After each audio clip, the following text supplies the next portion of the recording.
Welcome back to Thimbleberry U. I'm John Jagay. I'm joined as always by Amy Walls from Thimbleberry Financial. Amy, always great to be with you. Jag, it's always good to be talking to you. Well, today we're exploring a crucial decision many tech professionals face, deciding when and how to walk away. Now, whether that's retiring entirely or moving to another opportunity, we're focusing specifically on equity compensation because it can be a large piece of the financial puzzle, as we've talked about in many previous episodes. And it often makes people feel that leaving a firm means leaving money behind. So, Amy, before we dive into specifics, can you set the stage by explaining why it matters financially, whether someone is retiring or just moving to a different firm? Yeah, it seems like moving on is moving on, right? But in the context of financial decision making, it is different because retiring is typically a permanent situation. Yeah. People don't say I'm retiring with the intention of going back to work. That would kind of be, I'm going to take some time for myself before I move on, right? And so when you're retiring and that's permanent, it means you know you are transitioning to relying on your assets for income. It requires careful management of those assets and a strategy for minimizing risks. Obviously, there's the big financial pieces of that, but the difference is mentally, it's the permanent decision that makes a big difference. The switching to another firm obviously does not have to be a permanent decision because ideally everybody is going to stop working at some point because they can. Yeah. There are those that don't intend to, but I think oftentimes they are self-employed. So leaving for another firm really involves continued income and possibly new equity compensation if we're talking tech and standards within tech. So that gives more flexibility and options around basically how you fill the gap also for managing those equity assets. And the issues that you're really facing in bridging this gap, going to another firm that may have a pause in between, is about cash flow, like recreating an income stream in retirement, except that it's much shorter in nature. Got it. Okay, so how can listeners know if they're financially ready to either A, retire, or B, switch firms?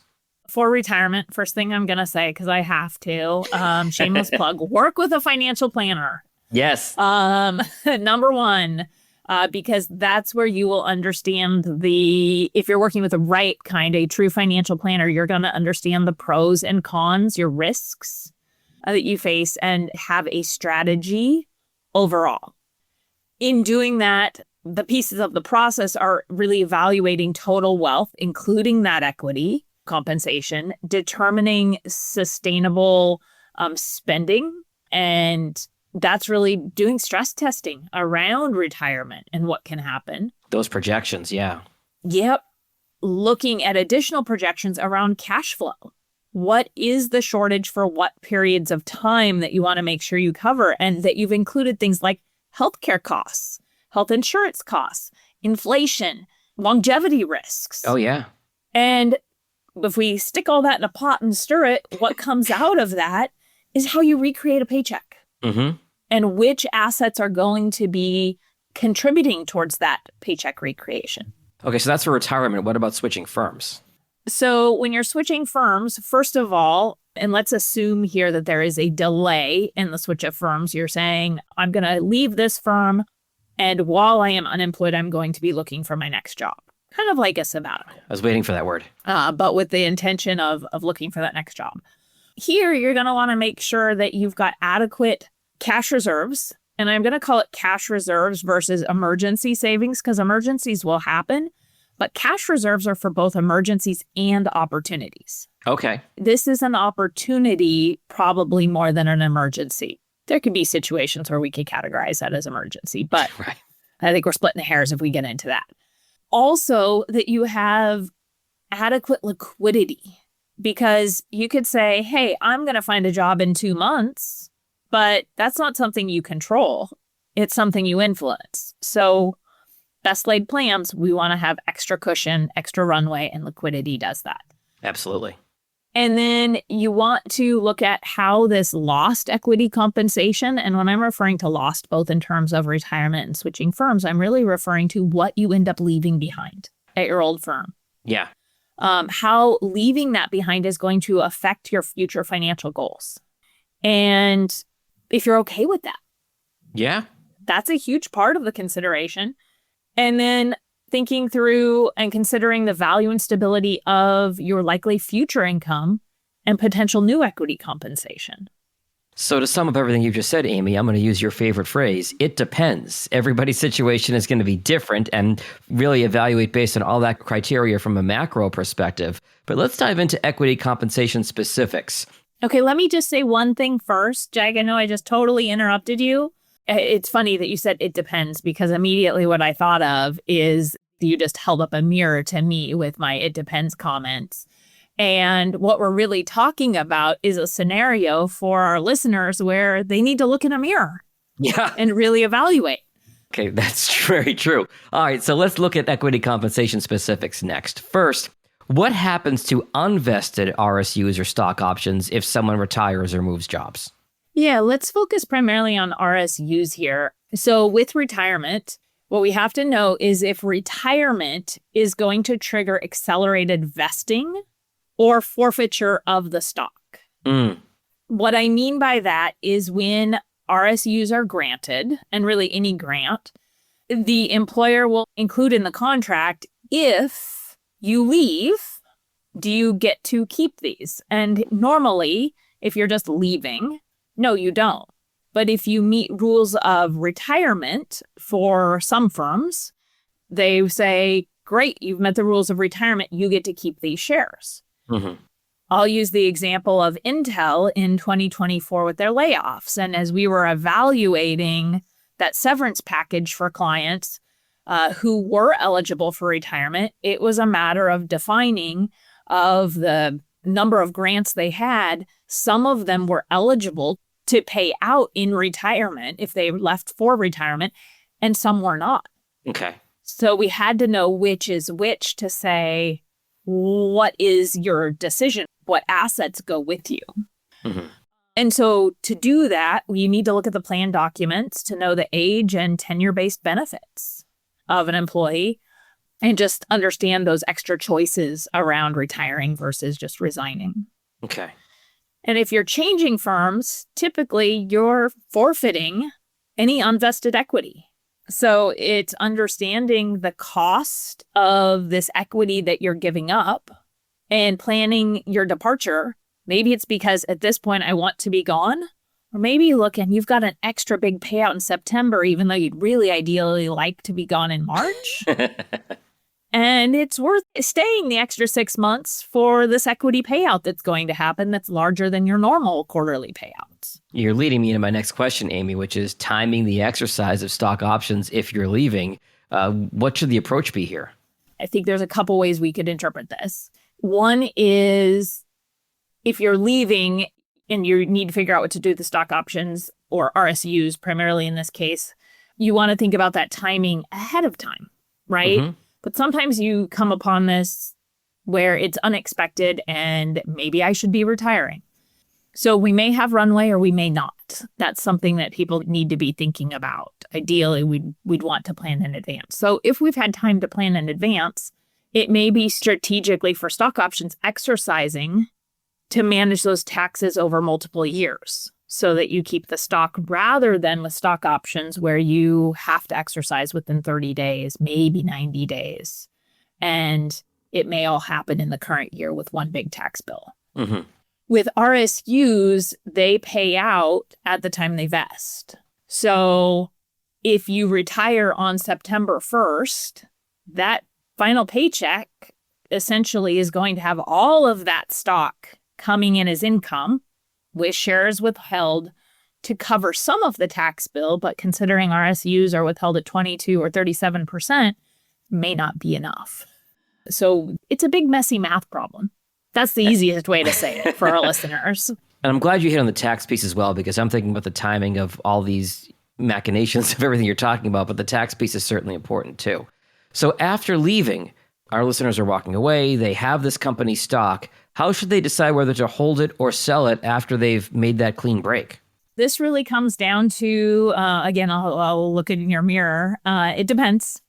because they need to assess their personal financial goals and overall asset concentration and where they're at. So understanding the long-term strategy with retirement, it may be someone that prefers stable income and doesn't want the risk associated with a large concentration.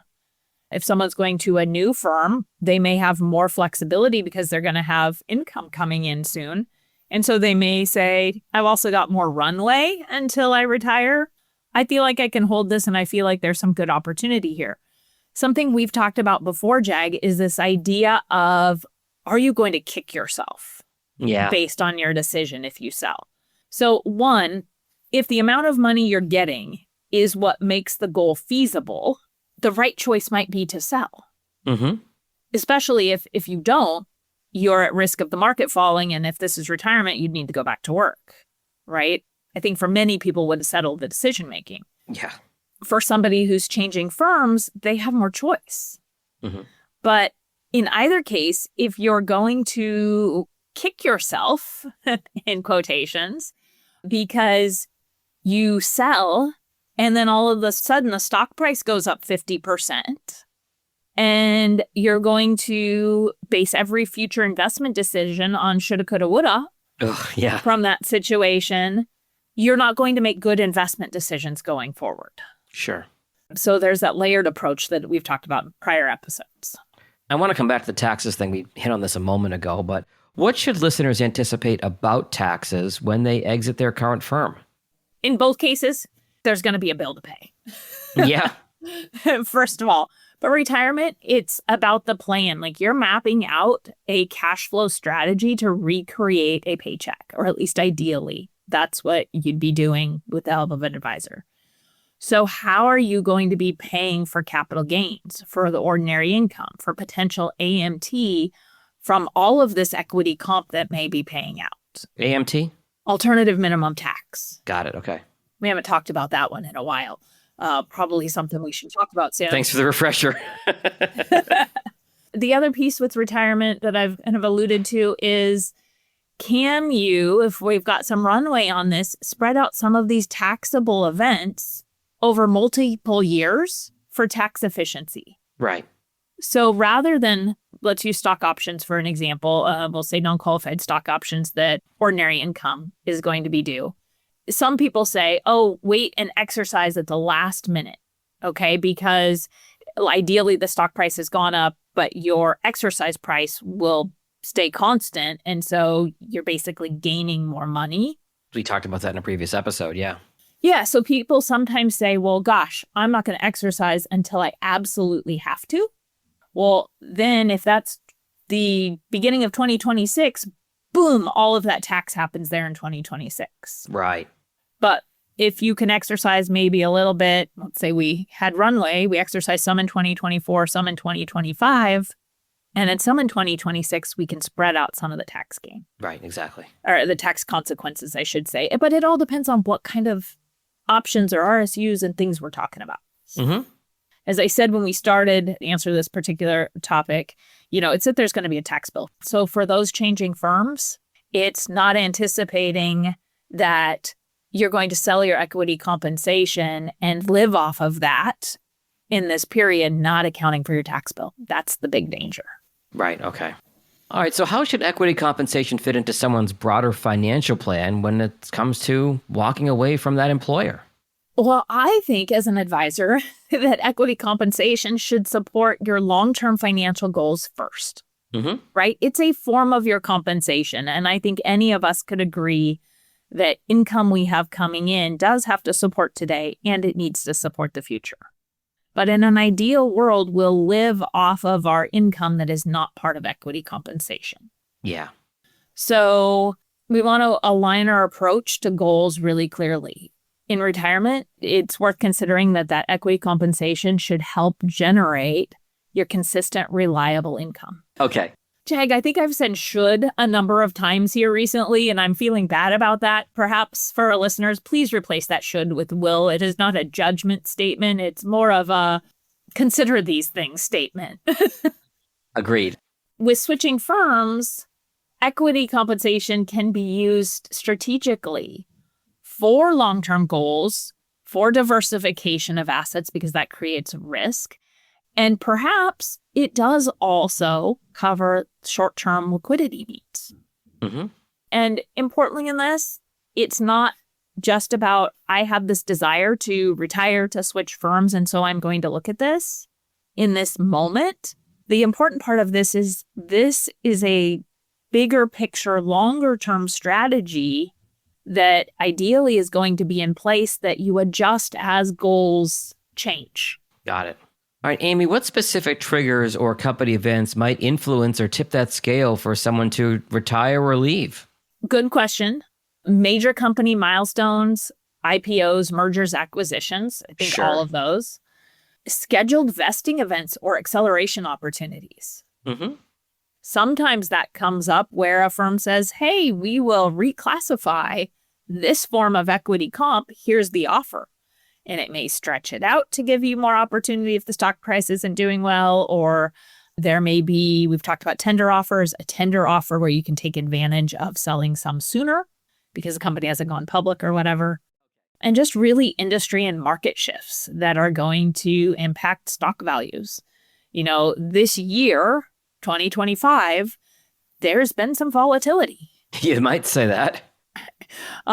There's the potential that volatility continues. And since we're talking about tech is having a hard time in terms of people staying employed and people finding employment. And along with that comes that stock prices often aren't as healthy as they once were.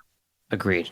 And the last thing I'd say around triggering events is really that ongoing evaluation that says, here's where I'm at. Does waiting or acting sooner enhance my financial security and outcomes related to my goals? Because ultimately, this is about goals. Amy, one thing that I loved in the many episodes of this podcast we've done is your emphasis on behavioral investing and the psychology behind investing. You mentioned regret earlier. How can listeners confidently approach this decision and do their best to avoid regret? I think, first of all, accept that perfect timing is rare. Right. You're not going to get this right each time. There's always shoulda, coulda, woulda. Focus on being informed and making deliberate, intentional decisions aligned with goals. Mm-hmm. I feel like a broken record on that one. And then take practical steps. Clearly articulate those goals and document your decisions so you can look back on them. So easy to misremember when our mind is telling us to do something else. Oh, yes. Periodically review it with a trusted resource like an advisor. Yeah. And diversify to reduce regret risk from those concentrated positions. Right. You don't want to have all your eggs in the one company basket. So, Amy, what final advice would you give listeners thinking about making this kind of move soon? Again, intentionality, number one. Know what the equity compensation, the total equity compensation means for your current life stage and your future life stages. Yeah. And seek clarity, simplicity, and professional support to help navigate these decisions. They're not easy. And if you're struggling with it, know that that is normal. Yes. For someone to say they don't struggle with this would be unusual. And so the norm is this is difficult stuff. Absolutely. Amy, I know the tech sector as well as the medical fields are both specialties of yours at Thimbleberry Financial. If one of our listeners wants to come talk to you and your team about these topics or anything related to their financial future, how do they best find you? They can give us a call at 503-610-6510 or find us online at thimbleberryfinancial.com. All right, good stuff, Amy. We'll talk again in a couple weeks. Sounds good, Jag. Securities offered through registered representatives of Cambridge Investment Research, Inc., a broker-dealer member FINRA SIPC. Advisory services through Cambridge Investment Research Advisors, Inc., a registered investment advisor. Cambridge and Thimbleberry Financial are not affiliated. Discussions in this show should not be construed as specific recommendations or investment advice. Always consult with your investment professional before making important investment decisions. Securities offered through registered representatives of Cambridge Investment Research, Inc., a broker-dealer member FINRA SIPC. Advisory services through Cambridge Investment Research Advisors, Inc., a registered investment advisor. Cambridge and Thimbleberry Financial are not affiliated.